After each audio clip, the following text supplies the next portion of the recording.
On this episode of the Hanford Insider, Rob will have an extended report from last week's City Council meeting, including the resignation of the City Manager. We'll get an update on the busy community calendar. Then later, I'll be back with your sports report. This is the Hanford Insider for Monday, May 26th.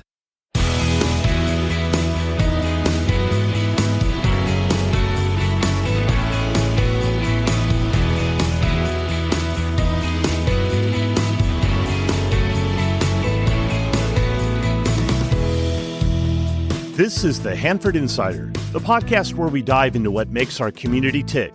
From local stories and hidden gems to conversations with people shaping our neighborhood, we're here to celebrate, explore, and connect.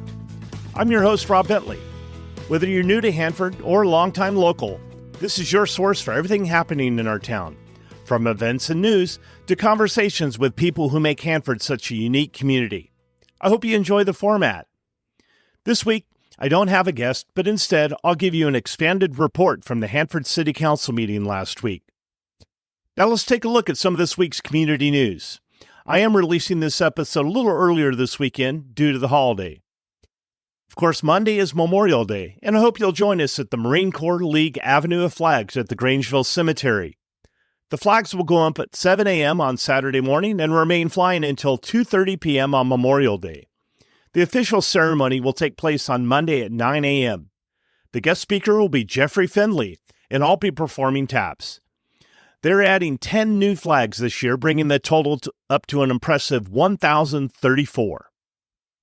Here's that summary of the Hanford City Council meeting last Tuesday. The city issued its first ever Celebration of Life Well Lived proclamation in honor of Emily Carpenter, who recently passed away from cancer.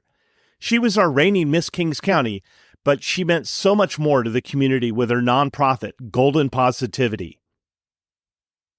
Hanford Police Officer Prieto was also honored for his courageous actions during a recent life-saving emergency call. Probably the biggest news, no, it was the big news. City Manager Mario Cifuentez informed the council that he has accepted a job as City Manager of Cottonwood, Arizona, and he'll be relocating in August. He and his wife were married there, and 2 of his daughters live there, so it's a great move for the Cifuentez family. In a recent interview with the Hanford Sentinel, he offered what I felt was great advice to the next Hanford City Council manager. He said, "Come in, get to know the staff and council, and understand that some of the biggest challenges that face them are the inevitable growth that's coming to Hanford. We have thousands of homes for development in the queue, and they have to be prepared for that. To listen to the community, the entire community. We have 61,000 people, and the median age of the community is 32.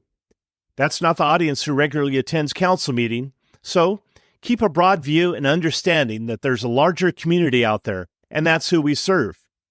I thought that was good advice. The council will have a special city council meeting this Thursday, May 29th, to discuss appointing an interim city manager and the process for hiring a permanent replacement for Mr. Cifuentez. He's been our city manager since November of 2019. Congratulations, Mario, and thank you for being such a great supporter of the show. In other actions, the council will vote on the updated master fee schedule at the June 2nd meeting. All changes are pending final approval at the next council meeting, so if you have a concern, be sure to contact your council member ahead of time. One notable change is that the children's rates for ice skating at Hanford's Winter Wonderland will drop from $16 a session to just $10 a session, affording more children the ability to ice skate.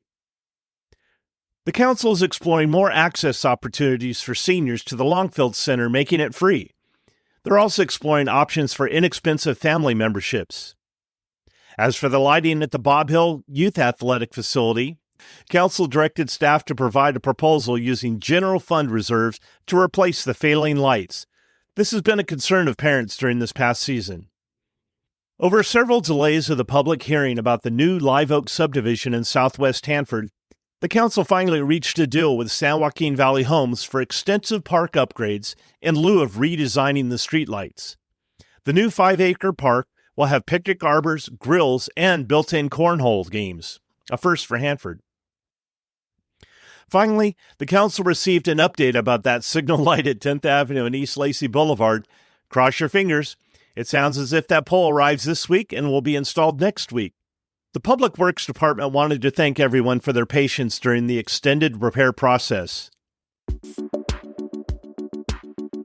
Now let's take a look at this week's community calendar. At this week's Thursday Night Marketplace, it's Family Fun Night with a classic rock cover band, Jaded. The King's Players production of Eat Your Heart Out is now on at the Temple Theater. For more information about the production, including times and tickets, visit kingsplayers.org. The Downtown Hanford Car Show, hosted by the Carnegie Museum of Kings County, will be held on Saturday, June 7th. Over 200 cars are expected. There'll be a pancake breakfast inside the Civic Auditorium, food trucks in the Bastille parking lot, a DJ playing all your favorites, vendor booths in the park, and activities for the kids. If you have a car that you'd like to showcase, register today at carnegiecarshow.com. Next Saturday, June 7th, is also the date of the Century of Memory celebration, marking the 100th anniversary of the dedication of the Hanford Civic Auditorium. This special centennial event at 3 p.m. will bring together residents, families, and visitors to honor the rich legacy of the Civic Auditorium and reflect on the history, culture, and spirit that has shaped Hanford over the past 100 years. There'll be historical displays, videos, a ceremony featuring the John Philip Sousa Tribute Band, and everyone gets a piece of cake afterwards. The ceremony is free, and everyone is invited to attend. Find out more about this event at hanfordca.gov/civic100. If you have an event coming up and you'd like some help getting the word out, let's work together. Send your information to hanfordinsider@gmail.com. Be sure to subscribe to my weekly newsletter to get a complete calendar of events. It's the most comprehensive community calendar available. Now, let's go to Eric for the Hanford Insider Sports Report for this week.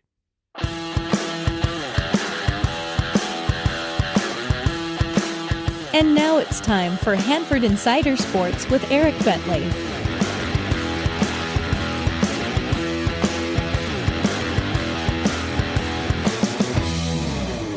Baseball and softball playoffs continue to move along, so let's check in on our remaining teams. We'll start with baseball, where after taking down Nipomo in round 1 of the D4 playoffs, 5-seed Hanford West hit the road on Wednesday to take on 4-seed Chowchilla.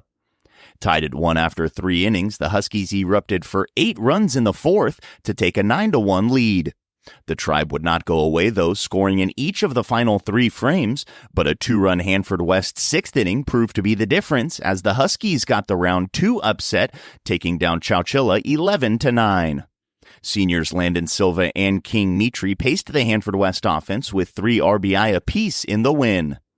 And the win meant it was on to a matchup at 1-seed Lemoore on Friday, and despite a decent outing from Josh Martins on the mound, the only Huskies offense was a pair of Landon Silva singles as Hanford West fell to Lemoore in the semifinals 2-0. The late playoff run gives a somewhat positive finale to a 13-15 overall year for the Huskies, with a third-place league finish. Hanford High Baseball took down Independence in round 1, and thanks to a 15-2 upset in their half of the bracket, the Bullpups played host to 15-seed Hoover on Wednesday. Unfortunately for the Bullpups, though not overpowering, the Patriots stayed hot as 8 Hoover hits combined with 4 Hanford High errors resulted in the 7-4 Patriots victory. The Bullpup season comes to a close with a 14-15 overall record and a 4th-place WIL finish. Sticking with Hanford High, but over to softball, where the 6th seed in the D3 playoffs traveled to Kalinga to take on the 3-seed Horned Toads on Tuesday. And unfortunately for the Bullpups, there were some parallels to the baseball team's game. Kalinga wasn't overpowering, and Hanford High actually out-hit the Horned Toads 6-4, but a pair of Hanford High errors loomed large as Kalinga went on to shut out the Bullpups 3-0. Hanford High's season comes to a close with a 10-16-2 overall mark. And after an undefeated league title earned them the 1 seed and a bye in the Division II playoffs, Hanford West played host to 9-seed Edison on Tuesday. The Tigers struck first with a 3-run top of the first, forcing the Huskies to play from behind all game long.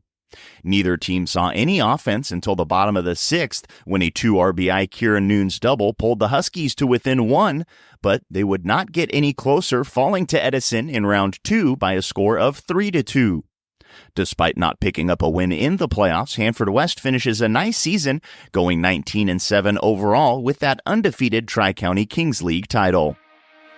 As always, we'd like to cover as many local sports as we can, so if you have a score report, a story idea, or a team update, please let us know at hanfordinsider@gmail.com.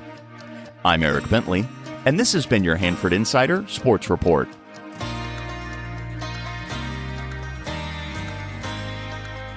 Well, that's all the time we have for this week's show. If you enjoyed this podcast and you'd like to show your support, you can go to buymeacoffee.com/Hanford Insider to make a donation. If you'd like to join the Hanford Insider email list, stop by my website at hanfordinsider.com to sign up for updates. You'll also get an exclusive copy of my newsletter in your inbox each week. I also need your help getting the word out about the show by liking and sharing on social media or telling a friend. For more information about the show, you can find this podcast on Facebook, Instagram, Threads, X, and YouTube at Hanford Insider. If you have a show idea, be sure to email me at hanfordinsider@gmail.com and I'll look into it. Thanks for listening. Have a great week.